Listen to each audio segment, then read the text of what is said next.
No one should put this many hours into work. This is not good. And people should not work this hard. They should not do this. It's very painful. Painful in what sense? It hurts my brain and my heart. So this is not recommended for anyone. I just did it because if I didn't do it, then good chance Tesla would die. When my brother and I were starting our first company, instead of getting an apartment, we just rented a small office and we slept on the couch. And we showered at the YMCA, and we're so hot up we had just one computer. So the website was up during the day, and I was coding at night, 7 days a week, all the time. And I sort of briefly had a girlfriend in that period, and in order to be with me, she had to sleep in the office.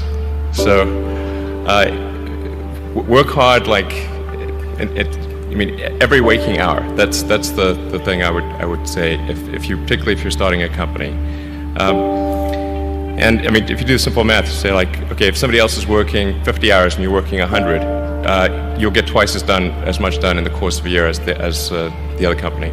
I mean, Tesla really faced a severe threat of death due to the Model 3 production ramp. Essentially, the company was bleeding money like crazy, and just if we didn't solve these problems in a very short period of time, we would die. And it was extremely difficult to solve them. How close to death did you come? Within single-digit weeks. 22 hours a day, or like how many hours? Just working, so 7 days a week, sleeping in the factory. I worked in the paint shop, general assembly, body shop. You ever worry about yourself imploding? Like it's just too much? Absolutely. If you're creating a company or if you're joining a company, the most important thing is to attract great people. So either join a group that's amazing, that you really respect, or if you're building a company, you've got to gather great people. I mean, all a company is a group of people that have gathered together to create a product or service.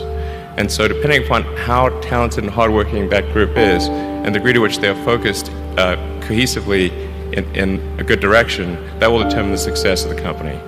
So do everything you can to gather great people if you're creating a company. It's good to think in terms of the physics approach or first principles, which is, rather than reasoning by analogy, you boil things down to the most fundamental truths you can imagine, and you reason up from there.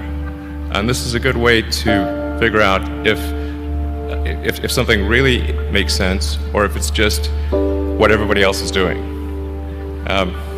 It's hard to think that way. You can't think that way about everything. It takes a lot of effort. But if you're trying to do something new, it's the best way to think. And that framework was developed by physicists to figure out counterintuitive things like quantum mechanics. So it's really a powerful method.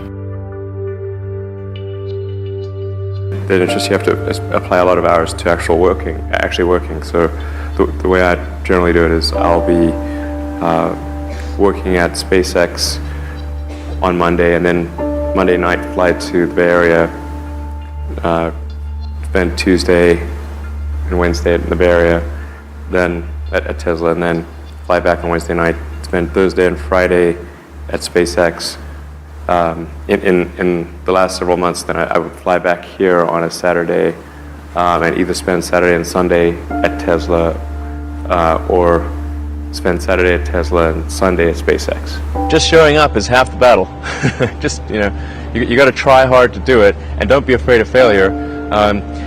You also need to be rooted in reality. So you shouldn't, it's easy to get high in your own supply. You've got to not be afraid to innovate, but also don't delude yourself into thinking something's working when it's not. Or you're going to get fixated on a bad solution. Yeah, don't be afraid of new arenas. You can get a book, you can learn something, and experiment with your hands, and just make it happen. Find a way or make a way to get something done. But I think people can choose to be not ordinary.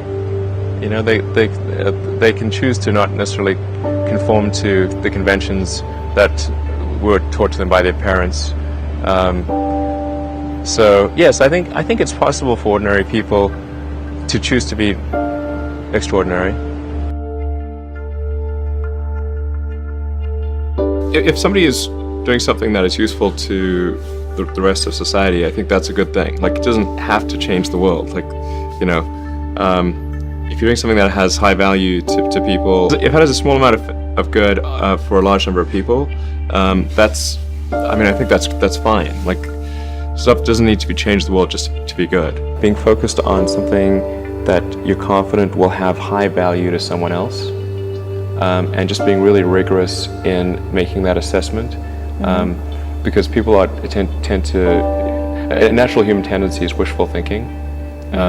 So a challenge for entrepreneurs is to say, well, what's the difference between really believing in your ideals and sticking to them versus pursuing some unrealistic dream that doesn't actually have merit? And that is a really difficult thing to tell. Can you tell the difference between those two things? Right. You know? So you need to be sort of very rigorous in your self-analysis. I think certainly extremely tenacious, and then just work like hell. I mean, you just have to put in, 80 to 100 hour weeks every week. But all those things improve the odds of success. Okay.